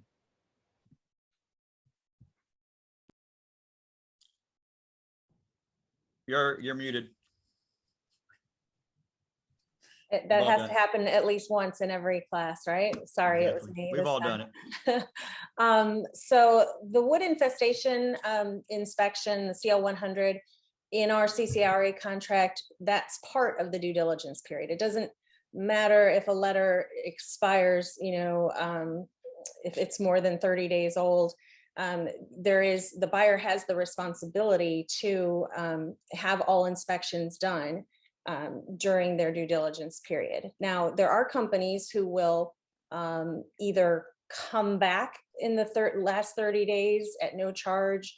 I think the Clarks, they'll do a $25 upfront inspection. It's not the official CL 100, and they'll do that in the inspection period. And then in those last 30 days, they would come back and perform the actual CL 100 for the other rest of the fee that would be due then. But in the SCR contract, the wood infestation is completely a separate section. I guess, what is that, paragraph 11? Yeah, so we're paragraph 9 or paragraph 11 there. So this is something that they do separately, and I guess if there is something that is discovered in that last 30 days, then there's a totally separate procedure for that. But the buyer has the option of saying whether or not the contract is contingent on this report and who's going to pay for it and so on. So the terms are up in the air and can be negotiated out. I don't know how most people are using this. I think most buyers want to have, a clear CL 100, but I do know it doesn't say that there will be a clear CL 100, just that there will be one done, but it's not a guarantee by the seller that, hey, whatever, if it's not clear, we will fix it. So yes, so if it does come back, the seller is required to give you a clean CL 100 by closing. They have to remediate those issues. We do see, the reason our wood infestation is separate because it, essentially if more than 30 days out is not valid to meet this report due to Clemson extension. But especially if you have a buyer who is not from the South and is unfamiliar with wood destroying organisms. There was a case like this at the Real Estate Commission a few years ago. You can always do a termite inspection during your due diligence period, and then do because that would allow you, say you have a buyer who says, I don't care if the seller fixes the issue. If there's ever been a termite in this house, I don't want to buy it. They can do a termite inspection during the due diligence period. And if that comes back negative, they can walk away. They can also then do a second one during that 30-day period prior to closing. But in understanding then if there's found something, the seller agrees to fix it, the buyer can't walk away. So if the buyer is a completely, I don't want a house with a termite period, that is a complete deal breaker for me, then I would recommend doing essentially possibly 2 termite inspections, one during the due diligence period, and then one that counts for the CL 100, at least no more than 30 days out from closing. But everybody does need to keep in mind this 30-day calendar date thing. That is a Clemson extension thing, but understand, if I get a termite inspection done today, that does not mean in 30 days I will not have termites, that my house somehow is protected for 30 days. Things can happen in that 30-day period. It's just your termite report is no older than 30 days. But, I've had some situations years ago where people thought that this was somehow like a 30-day warranty, that it's just guaranteed there would be no issues and that nothing would happen. It's impossible. I mean, termites come and go whenever they want. So it's not a guarantee there won't be an issue. So Austin, the second half of the second paragraph, if the seller does not make the repairs and treatment, the buyer shall have the option to accept the property, negotiate, or terminate. So yes, the seller is agreeing that they'll do it, but if, see, that's where I'm feeling like it sounds like the seller doesn't have to do it. They wouldn't be in default. Right. So if you find termites and the seller agrees to fix it, the buyer cannot walk away without potentially being sued for doing so. If Okay. the seller says, hey, I lived with the termites, so can you? And then the buyer has three options. They can accept the house with the termites, make sure they're talking to their lender before doing that. They can say, hey, why don't we split the cost of these? Or they can terminate by delivering notice. Okay. But yeah, the seller is not obligated to fix it, but if the seller fixes it, they've essentially blocked the buyer from walking away. Right.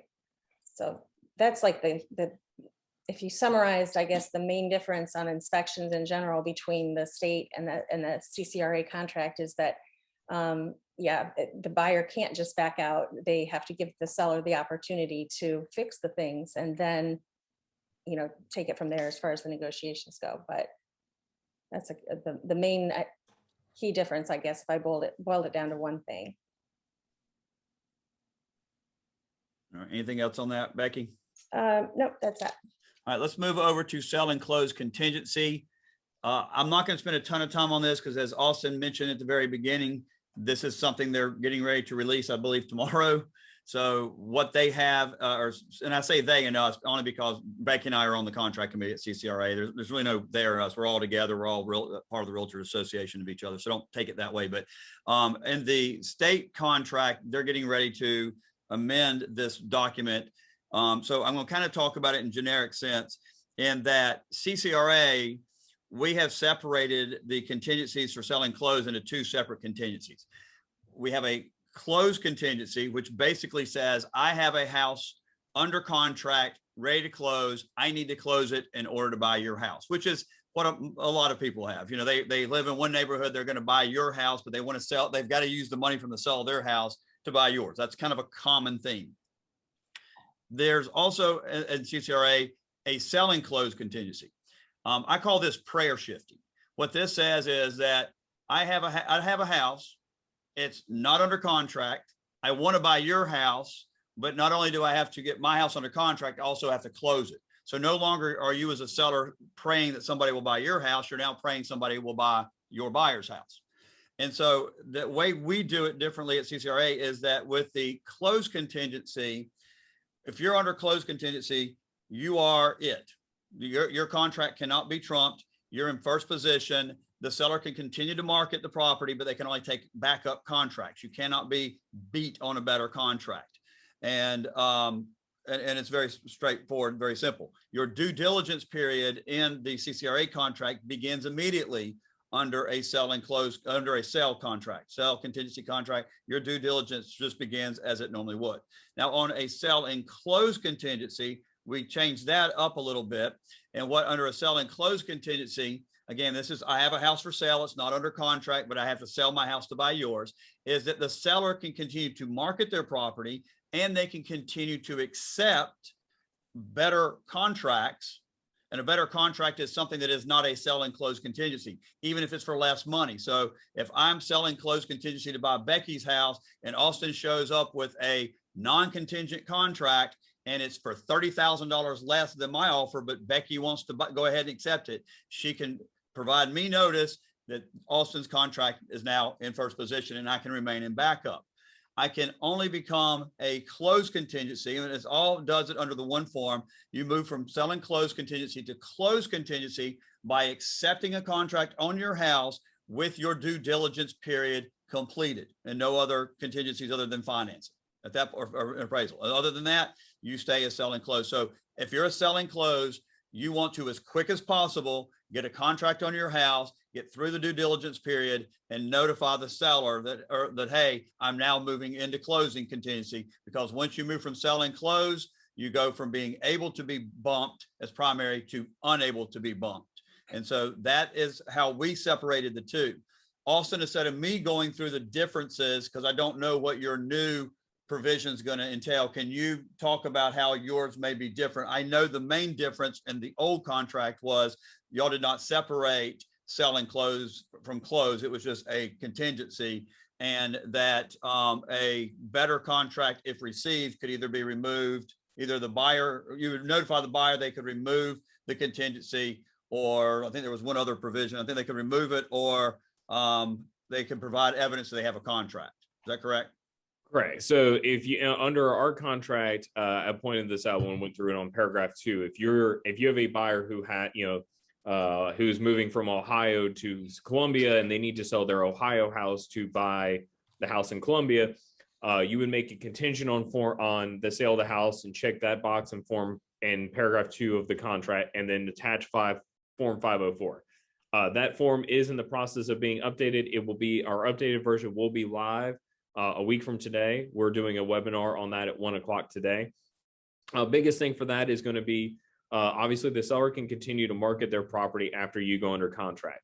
If the seller accepts a backup contract, then they will come to you as the buyer, and this is all laid out in paragraph 4 of that form, and say, buyer, you need to do one of 4 things within a certain time period that's agreed upon by the parties.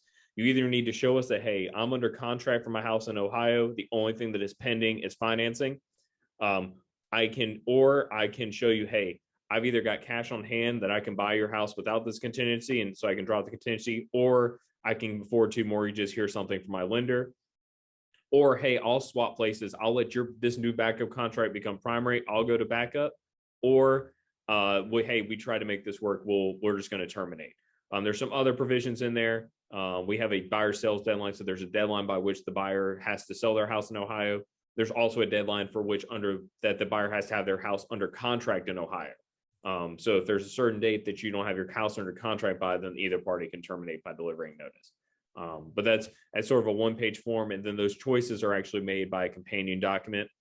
Those are SCR form numbers 504 and 505. Again, we have a webinar on that at 1 o'clock today. We also just put out Friday some instructional YouTube videos on our YouTube page of those. So check those out. Okay. I think that covers, I don't think we really need to go much more into that because the new form's coming out, but I think that's the main difference, is that CCRA separates the close and the sell and close contingencies into 2 separate ones, and have separate obligations under those 2 forms. All right, so I think, Becky, you're now into earnest money earnest money. Yes, so with the CCRA contract, one key difference that our contract has that the SCR contract does not have is that if there is a dispute over earnest money and a court action is brought, the non-prevailing party may be responsible for court costs, attorney fees, but also treble damages, which is 3 times the earnest money amount. So that no one wants to be out that much money for the sake of proving a point. So hopefully this is intended to hopefully just keep people on track and try to work things out and not let it go that far. Because if you know that the other part per the contract, it's very clear that the other party should be entitled to the earnest money, then you might want to think twice before dragging it out and then subjecting yourself as the seller or the buyer to losing more money. So one thing that's very important to understand in earnest money, also mentioned that earnest money is only mentioned in paragraph 5 of the contract, state contract, and that's the only place. Earnest money is mentioned multiple times throughout the CCRA contract. And the difference is several times when an event occurs in CCRA, it says, and thus earnest money shall be released to blank, whether it's buyer or seller. So if my financing falls through and it's contingent on financing, it says, the contract is hereby terminated and earnest money to be released back to the buyer. Understand that while that is a direction, that does not mean that a broker can just decide, broker in charge can just decide, okay, well, the contract says, and earnest money be released for the seller, so I'm going to release it to the seller. Now, personally, I believe that's what the statute allows, but the Real Estate Commission disagreed in the case that I tried there. So what they have basically said is as Byron has said and as Austin has said, basically it's a sign release or it's a court order.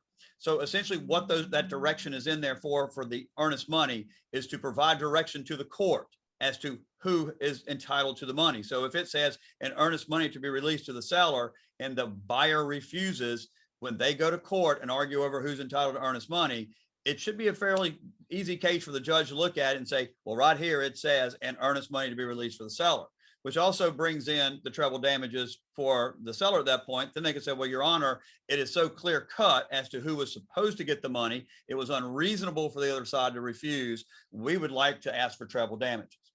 Treble damages being 3 times your damages.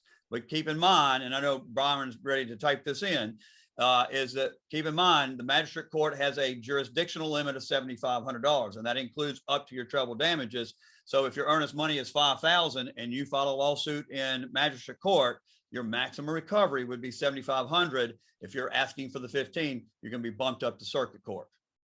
And that's a lot more expensive and a lot more time consuming.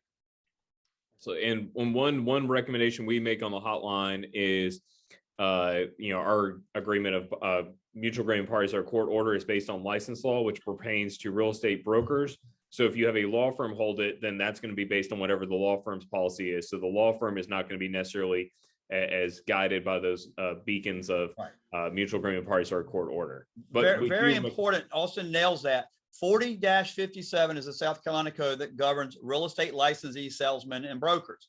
It does not govern the actions of any licensed attorney. Licensed attorney are governed by state bar rules and state Supreme Court rules. And what our court rule basically says is that we may not release money we are holding in trust that we know to be in dispute. All right. So as a closing attorney, how do I know the money is not in dispute? A signed release or a court order. So our firm takes the position we will not release money without a signed release or a court order. We will not have you a document or hand you a document that says that the closing attorney will get to decide who gets the earnest money, because even if the consumer says, yeah, whatever, I don't care, and I don't really mind, they mind until they file a lawsuit and say, hey, this money was always in dispute and the attorney released it. So we take the position, which is essentially the same as the association, as to real estate agents, is without a signed release, without a court order, no release of earnest money. Gary, do y'all have an agreement that y'all have the buyer and seller sign when y'all take possession of earnest money? Originally, we did when this court case came out, because I told the commission this was what was going to happen. We're going to have a mass exodus of real estate agencies holding money, and it was going to go over quickly to the attorneys. So I drafted a 4-paragraph form, which a lot of other attorneys are using. The problem we had was most sellers wouldn't sign it. Real estate agents were calling us going, can we change this, that, and the other? So we took the position it was no longer necessary to get it signed, because the court was essentially clear as to what our obligations were. We would hold the money in trust, and our obligations are we cannot release that money without a signed release or a court order. And so that's why we moved away from that document. I will say that the contract committee, which is led by Becky, we have been working very hard over the last couple of weeks to modify our paragraph 4 in the new contract version that's going to come out, I assume, at some point, because our current paragraph 4 in CCRA no longer really addresses the issue, which is what happens if somebody who is not a real estate agent or a broker holds the money, which is what's happening most. So we're going to have to rewrite that whole paragraph. Our hope, Matt Carroll's hope, my hope, Becky's hope, is that we can get this to such a situation where it's written well enough that it covers what the lawyers have in most of their agreements. They'll just find it redundant and they won't need to ask those to be signed anymore. So, and that's in our earnest money disclosure form, that one I mentioned, 620, which says, here's what happens if it's at a broker's firm. And then also says, hey, if you're having a law firm, at least inquire whether the law firm has something signed by the buyer or seller. And then as a broker, get that for your file. That way you can say, hey, this is what guides. And if LR knocks on your door and says, hey, where's the earnest money for this transaction? You go, hey, it's with this law firm. Here's the escrow agreement that we had for it. And that's what we're going to probably break it down in paragraph 4 is if broker is holding money, if attorney or other is holding money, then these are the rules. So if broker's holding it, it's pursuant to the South Carolina code. If attorney is holding it, it's pursuant to South Carolina state bar rules or court rules or other. And I'm hoping it will eliminate that. It does concern me that there are lawyers out there who do believe that they have the right to determine who gets the earnest money. I just don't believe that's proper under our rules, but that's a whole different ballgame. And I guess we've been seeing it more of not just them making their own, decision, putting, a finger in the air. It's been that they've said essentially ahead of time, here's, if the financing falls through, I'm going to give it to, they sort of take those provisions and sort of have it typed down, the parties agree. But a case like that has not gone to the commission yet because my understanding was the commission was sort of saying, that whatever you agreed upon ahead of time doesn't count. It's what you actually have to agree upon at the time of the dispute. You can't predetermine, you have to, it's when Form it's actually a consent. dispute that the agreement matters. It's Right, and not. the other problem is the commission has no jurisdiction over lawyers, so they can't hear anything that lawyers do. I mean, they have no jurisdiction. Only the South Carolina Bar and the Supreme Court have jurisdiction over. They have no jurisdiction, so that's a big problem. The problem also is when I tried the case before the commission, my broker released money based on a sentence that said, "and earnest money to be released back to the buyer." It was clear cut. The statute says unless there's no other reasonable interpretation, then you need the release of court order. The commission at that time said, we're not in the position of interpreting contracts and making decisions on each one of these. So we're saying court order. I disagree with them. I think that basically disavows what the law requires of them. But they took a literal sentence that said, and earnest money to be released to the buyer, and still said my broker could not release earnest money without the release. But we could go a whole nother hour on this topic. And that's why SCR has, that's what we took out. That's why another reason is if you see a version of the SCR contract that has this contractual disbursement earnest money language, that's another tell that it's an outdated form because we took out that language after that case. Right. I know we're running short on time, Taylor. Becky, I know you wanted to go over, or I had one other thing to go over before we finish. I think Becky has two, if that's okay, Taylor. I know we have some time for questions. Adjustments, very important. I can do this very quickly. Under South Carolina, the Realtors Association, paragraph 22, ours is paragraph 19 at CCRA. CCRA does not prorate any utilities. The only time there is a proration of utilities is the East Richland Sewer District, because they have somehow negotiated legislatively an automatic lien without having to file it. So because it is an automatic lien, we have to prorate East Richland Sewer, which is just one section of Richland County. Tax prorations is a little bit different worded. In CCRA, we basically say you use last year's tax bill. The South Carolina Association uses, the attorneys can use the information they deem reliable. As an attorney, we think the only information that is reliable is last year's tax bill, because the tax estimator on every one of their websites comes with a big disclaimer: this may not be relied on for any purposes. This is only for information purposes. So at CCRA, we just went ahead and said, we're just going to use last year's tax bill. So there would not be an argument as to, well, this attorney will use an estimator, this one won't. The last part I would say on this adjustment is in the CCRA contract, there is no reprorations. It is final at closing, whatever it was. And if there was a change in taxation, there was an increased tax bill, there was a change from 6% to 4%, there is no reprorations. State contract allows for reprorations. CCRA decided we did not want to do that because, and my experience as an attorney was, when the tax bill changes by $14, I would receive 74 phone calls and emails wanting to know why I haven't gotten the gentleman's $14 back. And then they start calling and bugging the real estate agents wanting to know. And as y'all know, once that seller finishes the closing, we have absolutely no control on the seller or the buyer to demand that they do anything. And when you have a seller that has moved away to Idaho and you have a buyer who feels that they're entitled to another $73 back on the tax prorations, it was simply impossible for us to even get in contact with the seller in Idaho and get them to do anything. And so we would spend so much time going back and forth. So that's why we did that. So that's all I have on prorations, unless Becky, you have anything else. Nope, nothing to add to that. The last topic I had was just, you know, in the CCRA contract we have paragraph 18 where we can put in additional terms.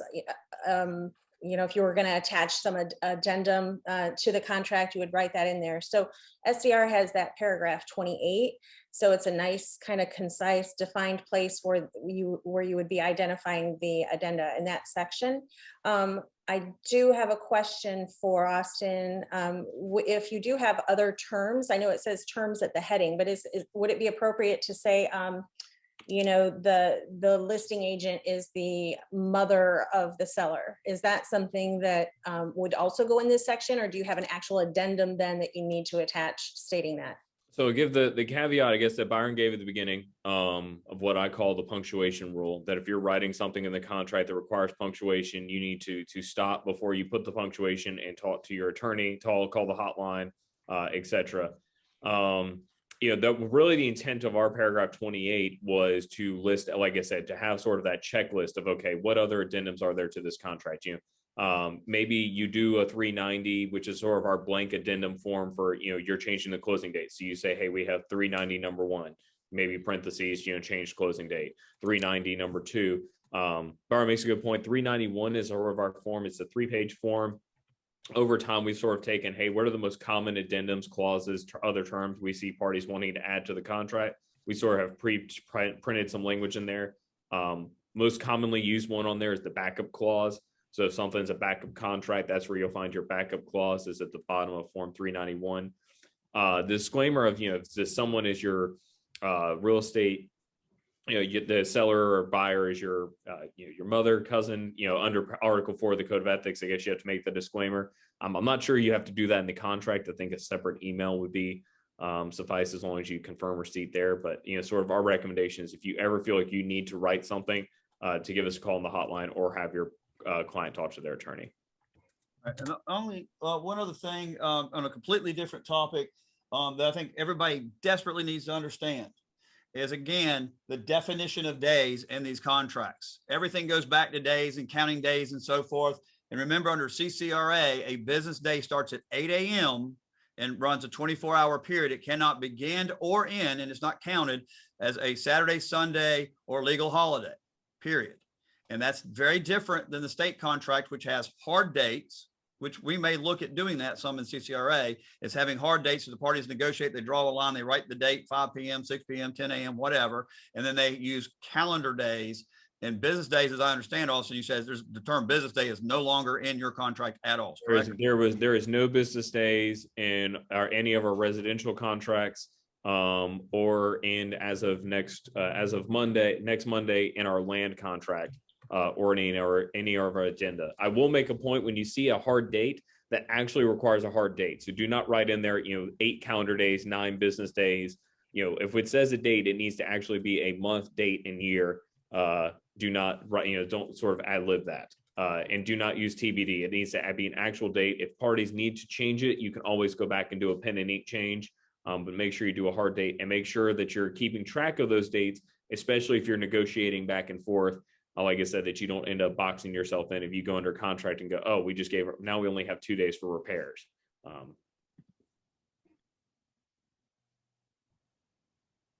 think that was it on my list, Gary. Me too. I think that covers everything that I had seen. Oh, well, one last thing was the ratification. Our CCRA has once the receiving agent, the last receiving agent receives the contract, time and date stamp, the last page, and then return the whole contract back to the other agent. No need for that with the SCR contract, right? But the legal concept's the same for the state contract as it is for the CCRA contract. You don't have a ratified contract until the last person making the final offer that was accepted receives the contract back. The signed, sealed, delivered. I used to say it's like the R&B song from the 70s, it's signed, sealed, delivered. It's just signing the contract does not make it a contract. It has to be signed and delivered back to the person who made the final offer that was accepted, whether it's an offer or a counter offer. And that's where the SCR, those notice, address, email, fax are super important, because it's only considered delivered if you give it to the appropriate notice, email, address, and fax. So make sure that you're sending it to wherever is listed under that buyer or seller line on the last page of the contract.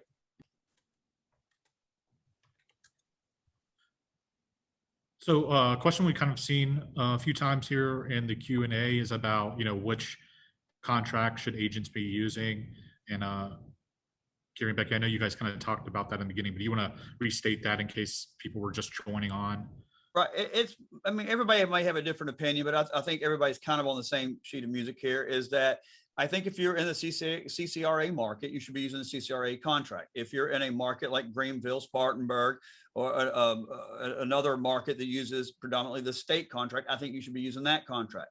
The reason I believe that is if you are, let's say you're in the CCRA contract area and 97% of the agents use that all the time, and you're the one agent who uses a different contract, when you submit that contract to a CCRA agent, it's automatically going to create confusion, particularly if they're not well versed in that. Now we got contract that people don't fully understand.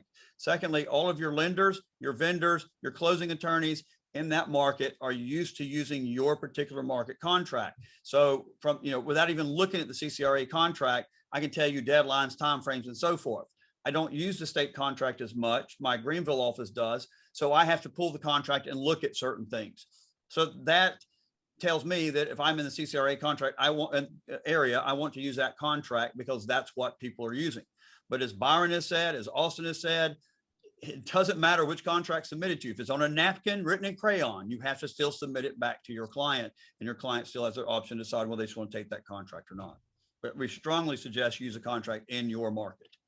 Yeah, and so I'll kind of double on that with the sort of getting into the code of ethics. So there are really kind of 3 articles that you could be in trouble with if you kind of make the wrong decision here. So obviously under Article 1, you have to promote the best interest of your client. So if your client wants to use one of these 2 forms, then that's what you need to use. If you're not comfortable with it, get someone in your office who is, give us a call on the hotline, etc. If they are, and also if there's one that you're not familiar with, then you probably are going to be in the best interest of your client using one that you are familiar with. Under Article 11 of the Code of Ethics, you have to practice within your area of competence. So if you have never seen a contract before and you decide that you're not going to get any advice, talk to anyone else in your office, and then something goes awry with that contract, you could be an issue with Article 11. And then of course, Article 13, you can't practice law. So you should, regardless, even if this is the contract you use all the time, there's certain provisions you should not be explaining. Again, there's a disclaimer of, hey, if there's anything more than just your basic run through, anything more than the blanks that are already in our contract that need to be filled out, those need to be talking to an attorney. So, make sure that it's just, if doing the wrong thing can line you up for sort of, 3 articles of the Code of Ethics just right there. And I know Byron has sent this out. Taylor and Kim sent this out. I sent out a legal tip on this as well. I don't think, and neither today, that it is good practice for you to put in MLS comments, we will only accept contracts on this form. That's not good. Don't do that. You'll accept any contract on any form, because once you say I'll only accept a contract on CCRA form, and lo and behold, there was a guy who was willing to offer $50,000 over ask price on another contract form, and he's like, well, I'm not going to offer it now. I mean, I think you got all kind of legal and ethical issues there.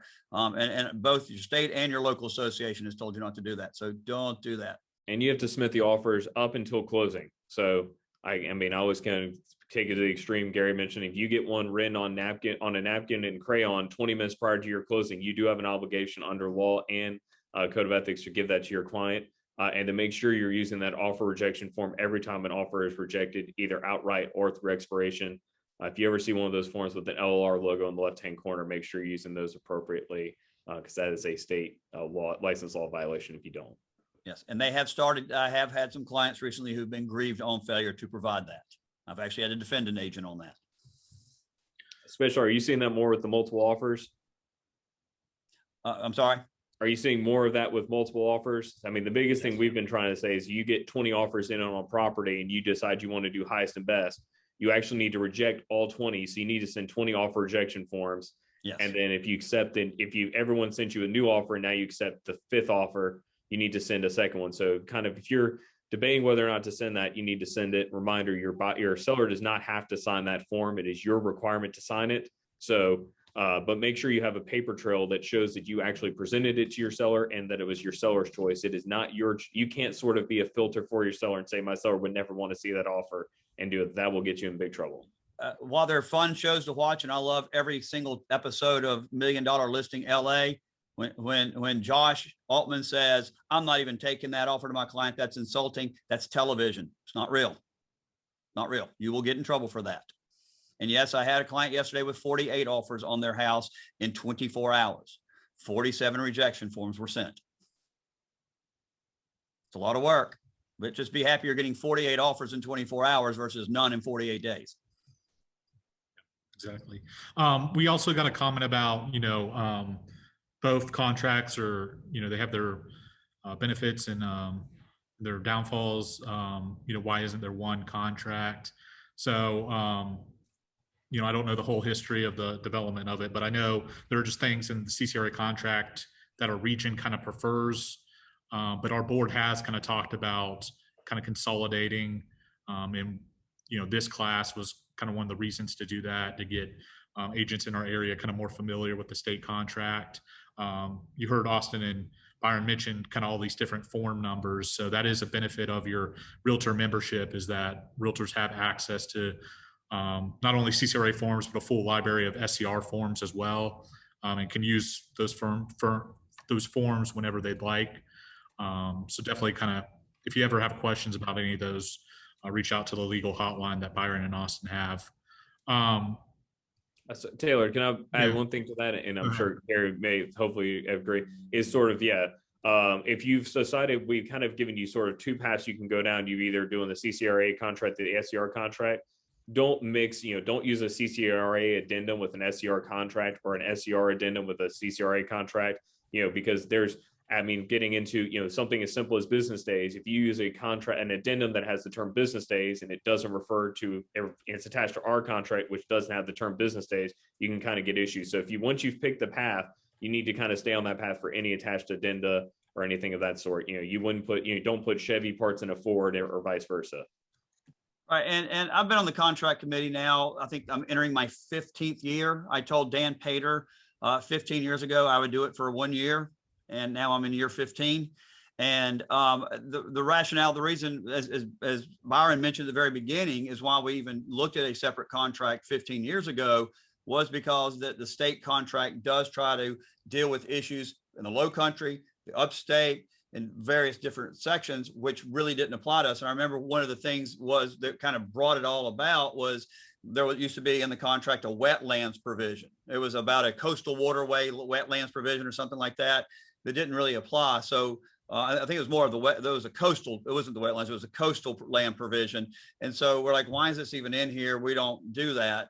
And obviously there's no coastal land in Columbia other than the lake. So we just kind of moved away and started doing their own contract, and it's worked well. I mean, I think both contracts are outstanding contracts.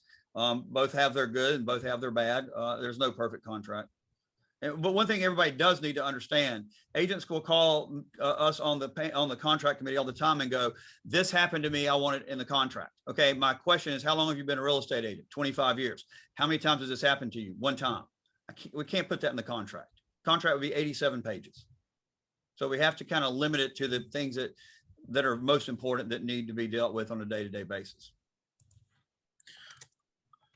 We have a question about, some agents believe the listing agent needs to ratify the contract. Is that correct? Who should be ratifying the final contract? I'm not sure which. That's kind of legally, that's not really a correct question. The contract is ratified by the parties. So buyer makes an offer to seller accepts it by signing it, delivers it back to the buyer. We now have a ratified contract. The act of filling in the box is simply so that we will know when the time frame, when it was officially ratified, because a lot of people have the misconception that once the seller signed the contract, that's when the time frame started. We had a ratified contract. It is not ratified until it's delivered back, signed, sealed, and delivered. It doesn't matter to me who fills out the box on the CCRA contract saying the contract's ratified this date. It's irrelevant to me as long as it's filled in correctly. But ultimately, the contract's ratified by the parties when it's signed, sealed, and delivered. Yeah, we don't have a ratification date. Our ratification is when it's the last party's signatures, our initial signatures, and then it's delivered to the other party.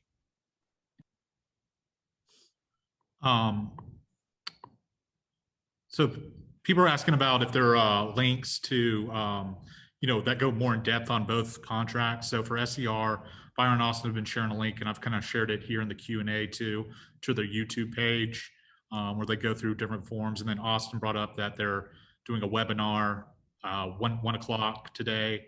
About we're teaching a class on contracts coming up, Taylor. I think we have a bunch signed up with CCRA. We'll be doing on the CCRA contract. Yeah, and then CCRA also on our website has last year's full length webinars that Gary, Becky, and Matt did last year, so you can also check those out. And then this course, or this webinar, will be sent to all of our membership later this week once we have it downloaded, so you can go back and view that as well. And can I self-promote for 1 second? If you go to blaircato.com and go to resources, we do a podcast every week that covers topics on this. You can subscribe to that podcast. We also do video legal tips every week. That's usually a 2 to 3 minute legal tip that you can go sign up for on that website. And then you can go to YouTube and search Blair Cato. And we have a 2-hour, I think it's an hour class on the South Carolina contract on there. It's under the section. It's like a new agent webinar. It's 5 classes for new agents. I would tell you, I don't care if you're a new agent or a 25-year agent, you can go watch those 5 classes and get something out of them. But those are all free. But if you go to blaircato.com, you can find our podcast and our legal tips. And Gary, just to reiterate, the contract class that we're offering on CCRA is going to be a 2-hour CE credit class. So those of you that are looking for that extra 2 hours to renew your license, that will be released within the next couple of weeks. Celeste Bowers in our class will be teaching that. She's outstanding. And then a good question that was asked was about if somebody called the SCR legal hotline, will they answer questions about the CCRA contract? So the SCR legal hotline is for those SCR forms. I mean, unless I guess they have, knowledge off the top of their head, they probably won't be answering about CCRA forms. So that is the benefit of using those state forms.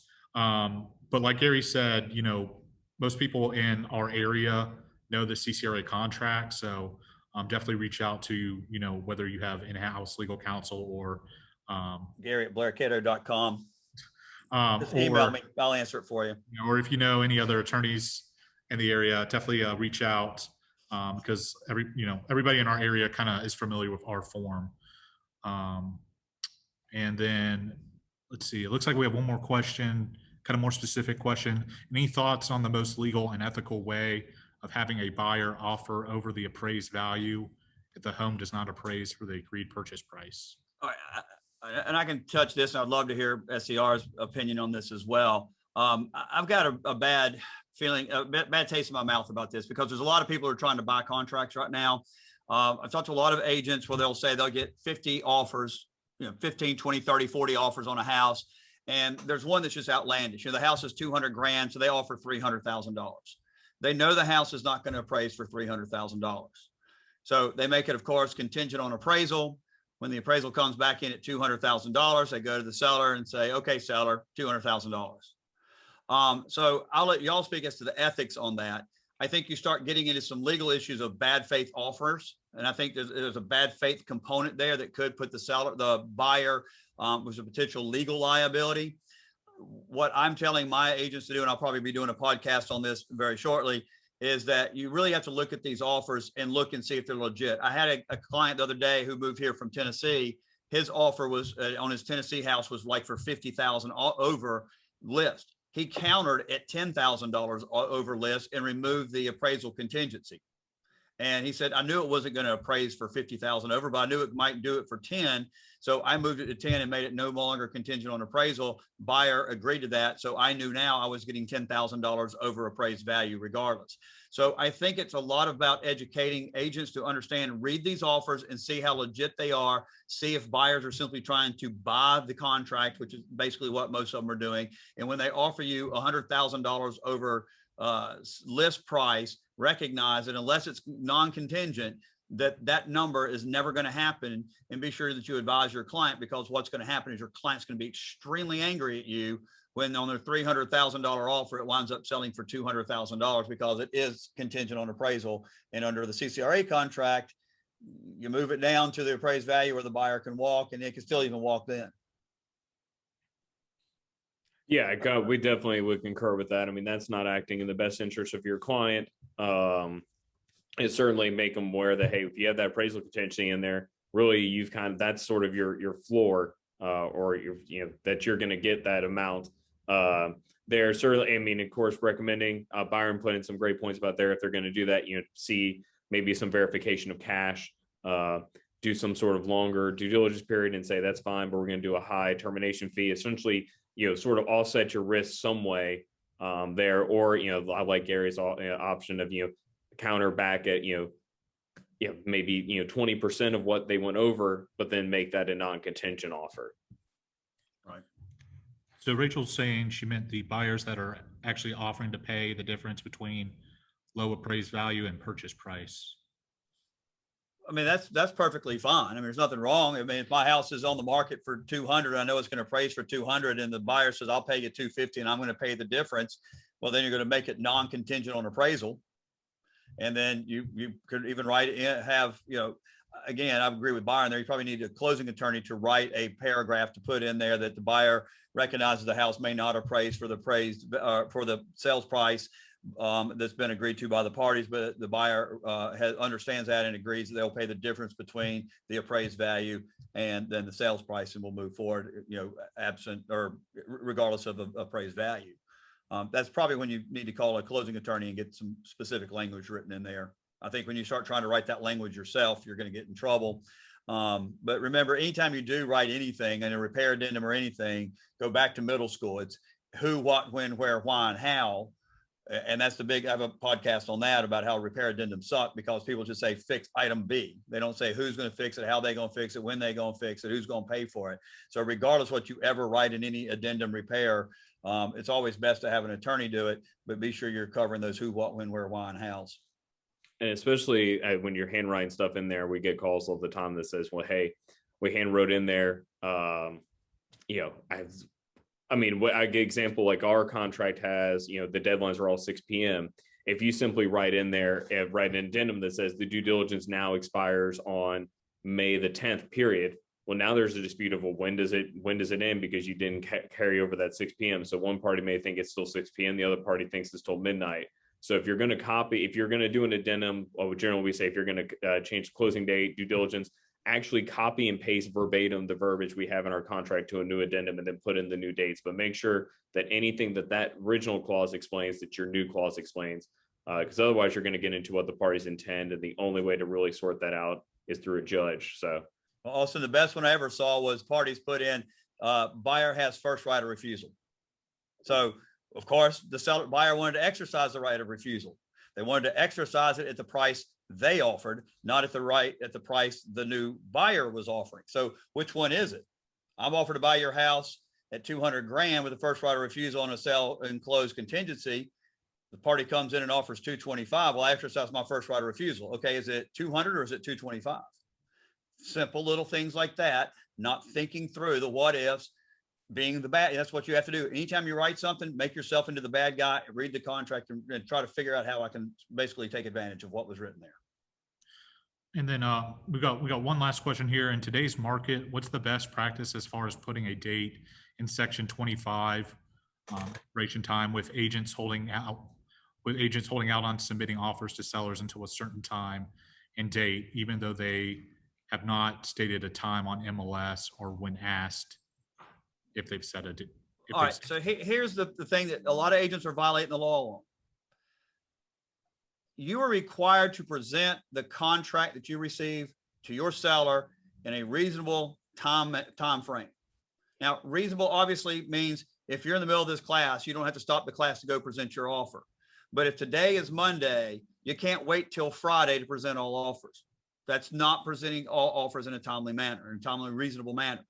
And so I have seen where agents are like, we're going to present all offers Friday at 5 o'clock. That violates state law. You have to present the offers within a reasonable time frame.